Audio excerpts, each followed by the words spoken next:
आप सभी विद्यार्थियों का आज की इस कक्षा में स्वागत है और पाठ 2 का ये भाग आज आप लोगों को सादर समर्पित है। कल के पाठ से हम लोग आगे चल रहे हैं। तब जब परशुराम लक्ष्मण पर अत्यंत कुपित होने के बाद यह कहते हैं कि संसार में प्रसिद्ध शंकर की धनुष को तो मामूली धनु ही कह रहा है और तू अपनी जबान को संभाल कर बात नहीं कर रहा है। इस प्रकार की क्रोधपूर्ण बातों को सुनकर लक्ष्मण जो संवाद करते हैं, जो कहते हैं ऋषि परशुराम से, वहीं से आज हम लोग शुरू करें। क्या कहते हैं लक्ष्मण कि लखन कहा हंसी हमरे जाना, सुनहु देव सब धनुष समाना। हंसते हुए लक्ष्मण कहते हैं कि हमारी समझ में, हमरे जाना का अर्थ है हमारी समझ में सभी धनुष एक समान होती है। धनुष तो धनुष है। कार क्षति लाभ तुम धनुष तोड़े। क्या हुआ अगर धनुष टूट गई तो उस धनुष के टूट जाने से, जो कि बहुत पुरानी जीर्ण शीर्ण थी, ऐसी धनुष को टूट जाने से क्या हानि हो गई? क्षति का अर्थ होता है हानि। इसके टूटने से क्या लाभ हानि हो गई? हुआ क्या था कि देखा राम नयन के भोरे। राम ने तो अपनी बड़ी प्यारी नजर से उस धनुष को देखा था। अटूवट छुवत टूट रघुपति न दोषु, छूते के साथ ही वह धनुष टूट गई। इसलिए उसमें रघुपति का यानी राम का कोई दोष नहीं है। मुनि बिनु काज करिय कत रोसु, बिना काम के इतना क्रोध आप क्यों कर रहे हैं? हे मुनिवर, बिना काम के इतना क्रोध क्यों आप कर रहे हैं? जब ऐसा परशुराम से लक्ष्मण ने कहा तो परशुराम और भी ज्यादा क्रोधित हो गए। बोले चितई परस की ओरा, अपने फरसे की ओर देखकर। ध्यान दीजिए, यहां आकर के देखिए कि इस प्रकार का एक अस्त्र और परशुराम के पास रहता था। ये उनका प्रिय अस्त्र था, फरसा। इसी को परस कहते हैं, इसी को कुठार भी कहते हैं, इसी को गोरा भी कहते हैं। तो अपने उसी फरसे की ओर देखते हुए परशुराम कहते हैं, रे सठ सुने ही स्वभाव न गोरा। अरे दुष्ट बालक, तुम मेरे स्वभाव के विषय में नहीं जानते हो, तुमने नहीं सुना है मेरे विषय में कुछ। तो सुनो, बालक बोले बधाओ नहीं तो ही, अभी तक बच्चा समझकर मैंने तुम्हारा वध नहीं किया। बधाओ माने वध करना, वध नहीं किया। लेकिन इसका ये अर्थ मत निकालना कि मैं केवल एक मुनि हूं, साधु संत, अब माला जपने वाला हूं।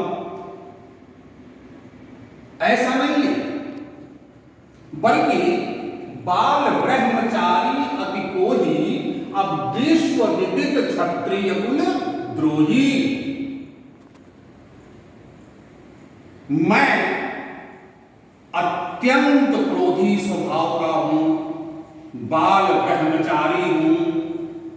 सारा संसार जानता है, विश्व विदित, संसार में प्रसिद्धि है मेरी। किस बात के लिए? क्षत्रिय कुल द्रोही, क्षत्रिय वंश का नाश करने के लिए मैं प्रसिद्ध हूं। कल के क्लास में एक प्रश्न आपसे हमने किया था। मैंने प्रश्न आपके लिए गृह कार्य के रूप में दिया था कि ये पता लगाना जरूरी है कि जब लक्ष्मण कहते हैं कि बहुधनु ही तोरी लरिकाई कबहू न असरिस कीन गोसाई, यही धनु पर ममता के ये तो कि हमने बचपन में बहुत सी धनुइया को तोड़ा मगर आपने कभी गुस्सा नहीं किया, तो आखिरकार इस धनुष पर इतना मोह आपको क्यों? ये कब लक्ष्मण ने धनुष को तोड़ा था और परशुराम क्रोधित नहीं हुए थे, जबकि इस मखशाला में राम लक्ष्मण और परशुराम की पहली मुलाकात है। मैंने कहा था कि इसका आप लोग पता लगाएंगे और आप में से बहुत लोगों के पास इसका उत्तर मिल चुका होगा, लेकिन मैंने कहा था कि आप उत्तर खोजिएगा और मैं भी आपको उत्तर बताऊंगा। उस दृष्टि से यहां कहानी यह बनती है, असल में लक्ष्मण कौन है? शेषावतार है, शेषनाग के अवतार हैं, राम विष्णु के अवतार हैं। हुआ क्या था कि जब परशुराम इस धरती पर क्षत्रिय राजाओं का नाश कर रहे थे, खास करके है वंश का, तो जब भी किसी राजा को युद्ध में पराजित कर देते या मार देते तो उस राजा की धनुष ले आकर अपने आश्रम में रखते थे। एक दिन की बात है कि धरती मां भगवान विष्णु के पास क्षीर सागर में गई, बड़ी दुखी नजर आई। भगवान विष्णु ने मां पृथ्वी से पूछा, क्या बात है, मेरे पास आने का कारण क्या है? तो पृथ्वी ने कहा कि परशुराम के पाप का भार अब मैं सहन करने की स्थिति में नहीं हूं। उनके आने का आशय समझकर भगवान विष्णु ने शेषनाग की ओर देखा। उसी शेषशैया पर लेटे हुए थे। शेषनाग उनका आशय समझकर बालक रूप धारण कर लेते हैं और तब भगवान विष्णु पृथ्वी से कहते हैं कि ये बच्चा आपके संताप को दूर करेगा, इसको लेकर परशुराम के आश्रम में जाइए। धरती मां उस बालक को लेकर परशुराम के आश्रम में जाती हैं और उनसे निवेदन करती हैं कि हे प्रभु, मुझे आश्रय चाहिए, अपने इस आश्रम में मुझे आश्रय दे दीजिए, मेरा कोई नहीं है इस छोटे से बच्चे के अलावा। ऋषि मुनि तो परशुराम थे ही, उनको दया आ गई कि एक अबला नारी सचमुच में अकेले इतने बड़े संसार में कहां रहेगी। आश्रम में रख लिया। पृथ्वी ने कहा था कि मैं आश्रम में रह करके आश्रम की को झाड़ूंगी, बुहारूंगी और जो भी काम मेरे लायक होगा उस काम को मैं करूंगी। लिहाजा उन्होंने रख लिया। कुछ देर के बाद पृथ्वी फिर परशुराम के पास जाती हैं, हाथ जोड़कर खड़ी होती हैं। परशुराम पूछते हैं, अब क्या हुआ? पृथ्वी ने कहा कि हे प्रभु, एक और निवेदन करना है। कहे क्या? कहे ये मेरा जो बच्चा है ना, बड़ा चंचल है, बड़ा शरारती है, बड़ी शरारत करते रहता है। हे मुनिवर, कृपा करिए उस बच्चे के ऊपर कि जब भी कोई शरारत करे आप उस पर क्रोधित मत होइएगा। परशुराम ने कहा कि ठीक है, ये जो भी गलती करेगा मैं इस पर कभी भी क्रोधित नहीं होऊंगा। अर्थात अग्रिम माफी उन्होंने दे दी उस बच्चे के लिए। अब होता क्या था कि जब परशुराम उस आश्रम में नहीं होते थे तब वह बालक रूप शेषनाग क्या करते, रखी हुई धनुषों में से धनुषों को उठाकर उसको तोड़ तोड़कर जिधर तिधर फेंक देते। परशुराम आते, टूटी हुई धनुष को देखते बड़ा क्रोध आता। कौन किया इसने? दौड़ी दौड़ी मां पृथ्वी आती, कहती प्रभु मैंने कहा था ना कि बड़ा चंचल है, बड़ा शरारती है, इसीलिए यह अपराध किया है, माफ करिए। माफी तो पहले ही दे चुके थे। इस प्रकार से 61 या 62 बार इन्होंने पृथ्वी पर से क्षत्रिय राजाओं का नाश किया था और उतनी धनुष उन्होंने रखा था और उस सारी धनुष को लक्ष्मण उस समय हम लोग नहीं कहेंगे शेषनाग रूपी बालक तोड़ देता। वही बात याद दिलाना चाहते हैं लक्ष्मण कि मैं वही बालक हूं जो आपके आश्रम में रखी हुई उन राजाओं की धनुषों को तोड़ता रहा, मगर आपने इतना गुस्सा कभी नहीं किया। ये इसका उत्तर। आइए आगे बढ़ते हैं।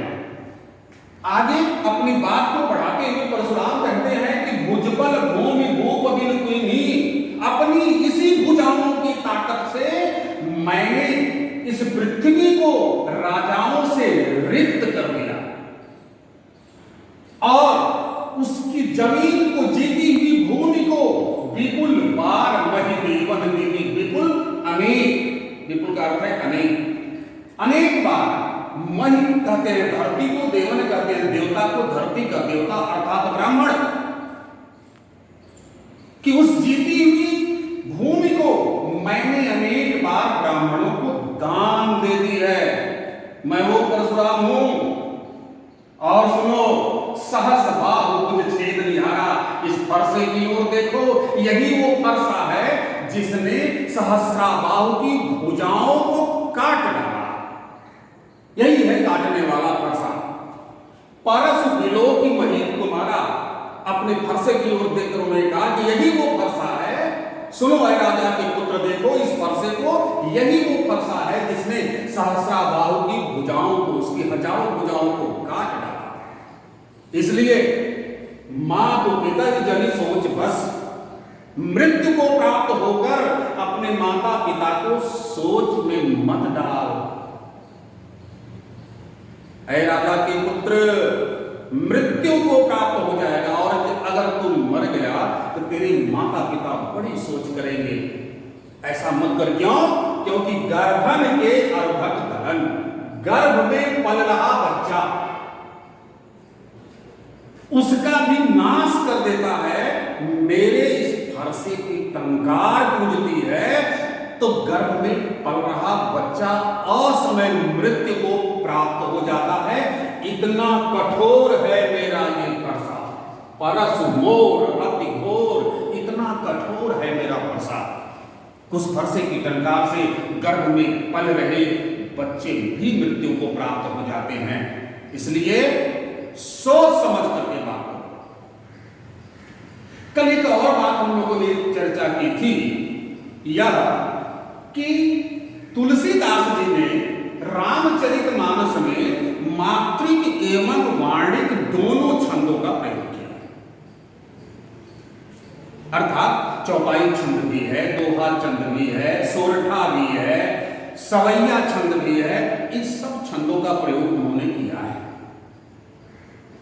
अब है कि अगर ये सवाल आपसे किया जाए कि क्या इसे आप प्रमाणित कर सकते हैं कि ये पंक्तियां, काव्य पंक्तियां चौपाई हैं, तो आप कहेंगे हाँ, मैं इसे प्रमाणित कर सकता हूं, क्योंकि चौपाई छंद क्या है?